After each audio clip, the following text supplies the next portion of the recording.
Essa história aconteceu quando eu tava no segundo ano da faculdade. A cidade onde ficava a universidade era considerada uma cidade segura e era a primeira vez que eu ia morar lá com as minhas colegas. As únicas pessoas que arrumavam problemas na cidade eram os idiotas que ficavam bêbados. A gente morava numa residência urbana e não tinha uma vibe estranha, nem vizinhos problemáticos.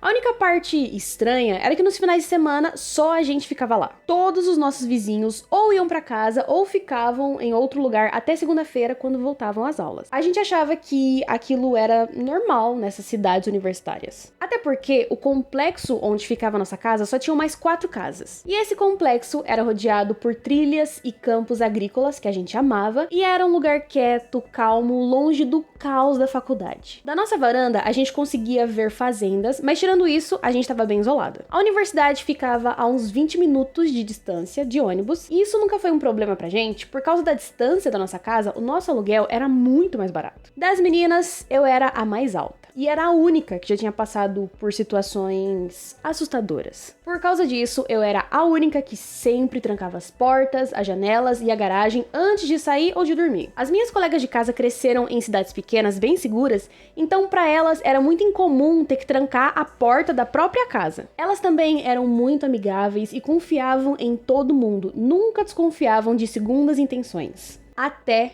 aquela noite, que começou normalmente. O nosso plano era passar a noite bebendo vinho e assistindo filmes, e aquela era meio que a nossa tradição nos finais de semana. A gente escolhia um filme ruim, pedia comida, comprava bebida e aproveitava o nosso final de semana. Por volta das 8h30, a gente foi pro sofá e começamos a assistir uma comédia. Como tava em novembro, escureceu muito rápido e a única luz era da lâmpada que ficava na varanda. Na parte de cima da porta, tinha uma janelinha por onde entrava a luz da varanda, mas nenhuma das 4 era alto o suficiente para alcançar aquela janela, então a gente sempre olhava pelo olho mágico. Demorou muito tempo até eu finalmente convencer as minhas colegas de casa a sempre olharem pelo olho mágico antes de abrir a porta. A gente teve essa conversa depois que uma das minhas colegas abriu a porta e o nosso vizinho, que era amigo nosso, apareceu super bêbado e vomitou na nossa porta. Pouco tempo depois que a gente pediu a nossa comida, ouvimos alguém batendo na porta da frente. A Jess fez uma piada sobre a rapidez do entregador. Nossa, mas ele veio de helicóptero? Ela disse. E era verdade. Ele tinha chegado muito rápido. A gente morava longe de tudo e a nossa comida estava vindo de um restaurante que ficava perto do campus. Além disso, a batida na porta não parecia de um entregador. Mas depois de algumas taças de vinho, a gente já não estava pensando muito bem. Era a vez da Val pagar a comida, e do grupo ela é a mais baixinha e a que mais confia nas pessoas. Ela foi até o quarto para pegar a carteira e demorou uns 30 segundos. Durante esse tempo, as batidas na porta continuaram e foram ficando cada vez mais agressivas. Ah, talvez ele esteja com frio ou tem outra coisa para fazer, sei lá. Eu pensei e disse pra Val se apressar. As batidas continuaram e foram ficando cada vez mais agressivas, ao ponto que se tornou muito estranho. Quando ela voltou do quarto, eu disse, olha pelo olho mágico antes de abrir a porta. Ela foi até a porta e olhou pelo olho mágico, e normalmente, sóbria, ela não conseguia enxergar direito. Então, quando ela disse que não estava vendo nada, a gente foi lá pra ajudar ela. A Jess, a minha segunda colega de casa, era uma pessoa muito engraçada e normalmente fazia piadas de tudo. A Jessie foi até a porta e olhou pelo olho mágico e a pessoa do outro lado continuava batendo na porta. Quando a Jessie me olhou, eu sabia que tinha alguma coisa errada. Ela parecia confusa, ela parecia assustada. Aquele olhar me deixou preocupada porque a Jessie adorava filmes de terror e poucas coisas deixavam ela assustada. Gente, tem alguém tampando o olho mágico, ela disse. Foi a minha vez de olhar e definitivamente tinha alguma coisa tampando o olho mágico. A luz da varanda ainda estava acesa, então a gente sabia que mesmo à noite daria para enxergar lá fora por causa da luz. Nesse meio tempo, a nossa outra colega de casa, a Ana, chegou tentando entender o que estava acontecendo. Das 4, ela era a que estava mais bêbada. Gente, o que tá acontecendo? Abre a porta pro cara, ela disse. Eu e a Jessie explicamos o que estava acontecendo. Eu, a Jessie e a Val tínhamos um sentimento de que tinha alguma coisa muito estranha acontecendo. A Jessie pediu pra Val olhar o aplicativo onde ela tinha pedido a comida e ver onde é que tava o entregador, se ele tava demorando, se ele tava na porta. E foi aí que a gente descobriu que a Val ainda não tinha pedido a comida. Ela tinha selecionado a comida, mas ela não tinha terminado o pedido. Então quem tava na porta não era o entregador. As batidas na porta continuaram e a Ana ainda não parecia convencida de que tinha alguma coisa estranha acontecendo e tentou abrir a porta. "Não abre!" eu gritei. E na hora que eu gritei, eu percebi que eu tinha gritado alto o suficiente pra pessoa do outro lado escutar. E pela primeira vez, a pessoa do outro lado da porta falou: "Aqui é a polícia, abre a porta, a gente tem algumas perguntas pra fazer." Eu fiquei sóbria na hora. Eu olhei pra Val e os olhos dela começaram a encher de lágrimas. Depois eu olhei pra Jessie e ela tava pálida. A Ana finalmente percebeu que tinha alguma coisa estranha acontecendo. As batidas continuaram e foram ficando cada vez mais fortes, ao ponto de fazer a porta tremer. A Val e a Ana foram pro andar de cima para tentar se acalmar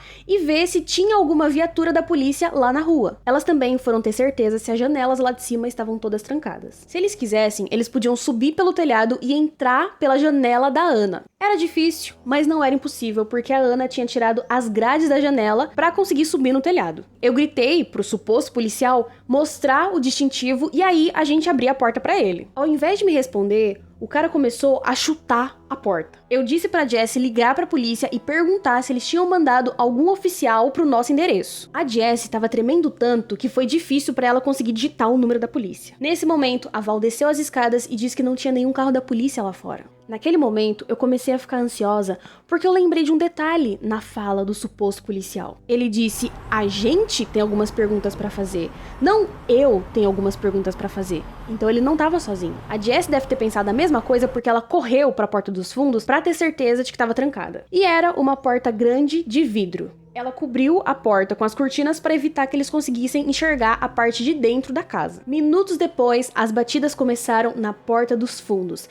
Graças a Deus, ela tinha fechado as cortinas. Mais uma vez, eu gritei e pedi para ele provar que ele era um policial. Que pelo menos ele me falasse o número do distintivo. Eu falei, tentando parecer corajosa, tentando não tremer a minha voz e tentando parecer intimidadora. E ele me respondeu com uma voz grave: "Eu não posso fazer isso." A Jessie passou o telefone pra Val, que tava chorando, tentando falar com a atendente. E agora, as batidas vinham dos dois lados, da porta da frente e da porta dos fundos. A atendente deve ter escutado a barulheira e perguntou: "Tem alguém tentando invadir a casa?" Desesperada, a Val perguntou se a polícia tinha enviado alguém pro nosso endereço. E a resposta, a gente já sabia. Era não. Mal conseguindo falar direito, a Val explicou que dois caras estavam se passando por policiais e tentando invadir a nossa casa. "Fica calma, continua no telefone comigo, tem uma viatura indo até aí." A Val perguntou quanto tempo eles iam demorar e começou a chorar com a resposta. "Menos de 10 minutos, respondeu a atendente. Mas 10 minutos era muito tempo. Eles batiam nas portas com tanta força, mas tanta força,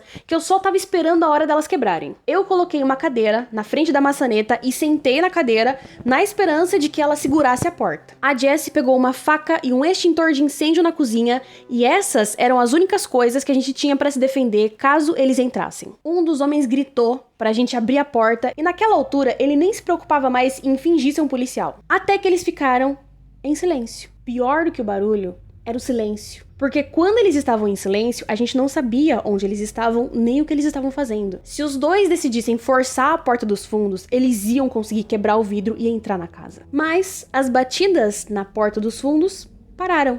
E eles voltaram a bater na porta da frente. Eu não entendi porque eles tinham desistido da entrada mais fácil e tinham escolhido a porta de madeira. E aí eu lembrei que a porta dos fundos dava pra rua. Então ou eles tinham visto um carro, ou eles escutaram a gente chamar a polícia. Eles eram espertos o suficiente pra tentar entrar sem que eles fossem notados. Sussurrando, a Jessie disse: "Eu não acho que eles querem roubar a gente. Tem várias casas vazias. Por que eles estão atrás da única casa com a luz acesa?" Meu corpo inteiro ficou gelado e eu não consegui responder a pergunta da Jessie. Eu, a Jessie e a Val ficamos em silêncio, todas pensando nas coisas horríveis que eles iam fazer se eles conseguissem entrar. A atendente, que a gente tinha esquecido que estava no Viva Voz, falou e eu quase morri do coração. Ela percebeu como a gente estava apavorada e tentou acalmar a gente. Ela disse que a polícia estava a 2 minutos de distância, a sirene estava desligada, mas a luz estava acesa, então a gente ia conseguir ver a luz na rua. Os homens do lado de fora pareciam desesperados. Eu ouvi alguma coisa de vidro quebrar e na hora eu virei para a porta pronta para me defender. Mas não foi a porta que quebrou. A única luz lá fora, a da varanda, sumiu. Eu escutei uma segunda voz xingando a gente. E era uma voz muito diferente da do primeiro cara. Tinha tanto ódio naquela voz que me assustou muito mais do que as batidas. Ele parecia calmo. Antes eu tinha certeza que eles queriam roubar a gente. Mas depois que eu ouvi a voz, Eu percebi que eles queriam a gente. Eu olhei pra Val, apavorada. Até então, eu tava tentando ser corajosa, mas eu não conseguia mais fingir. A Val parecia uma garotinha assustada. A Jess mal respirava. Se eles entrassem, eu não ia conseguir defender todo mundo sozinha. As batidas pararam e eles ficaram em silêncio. Tava tudo tão quieto que pareceu um tiro quando eles abriram a nossa caixa de correio. O mesmo homem, com aquela voz sinistra, falou de novo. Ele falava tão devagar que ele parecia recitar as palavras. A nossa vizinha pretendia fazer uma festa e tinha colocado o convite da festa na nossa caixa de correio. E nesse convite tinham os nossos nomes. A mesma voz, calma e sombria, leu os nossos nomes e disse que voltaria.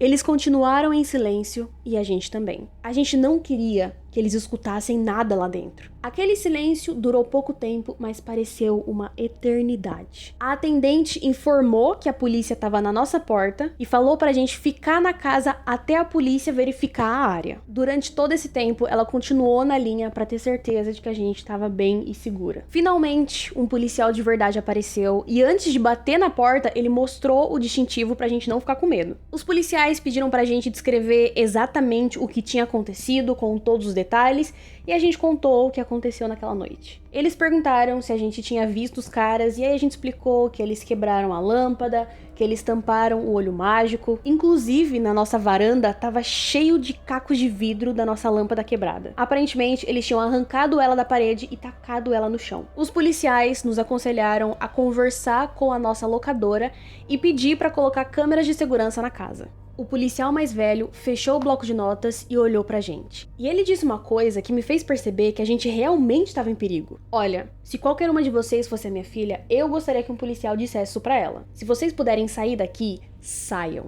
Eles sabem onde vocês moram, eles sabem quanto tempo a gente demora pra chegar até aqui, e eles disseram que iam voltar. Depois disso, ele perguntou se a gente tinha escutado algum carro, algum veículo, e eu não tinha pensado nisso. Eu não ouvi nenhum motor de carro a não ser o da polícia. Quando a Val e a Ana foram olhar para ver se tinha alguma viatura da polícia, elas não viram carro nenhum na rua. Então, era possível que eles estivessem a pé, e isso explicava por que a polícia não encontrou eles quando eles chegaram. O policial mais velho, ele tinha um olhar que me dizia que ele sabia o que estava acontecendo. Ele parecia triste, o que era muito pior do que assustado. A gente pediu para ele explicar um pouco mais e ele disse que anos atrás tinha acontecido algo parecido, mas ele não deu mais detalhes. Os policiais se olharam e um deles disse que uma viatura ia ficar na frente da casa e a outra ficaria na parte de trás e não ia ter como esses caras voltarem. A gente ficou lá por mais 2 semanas e ninguém foi preso,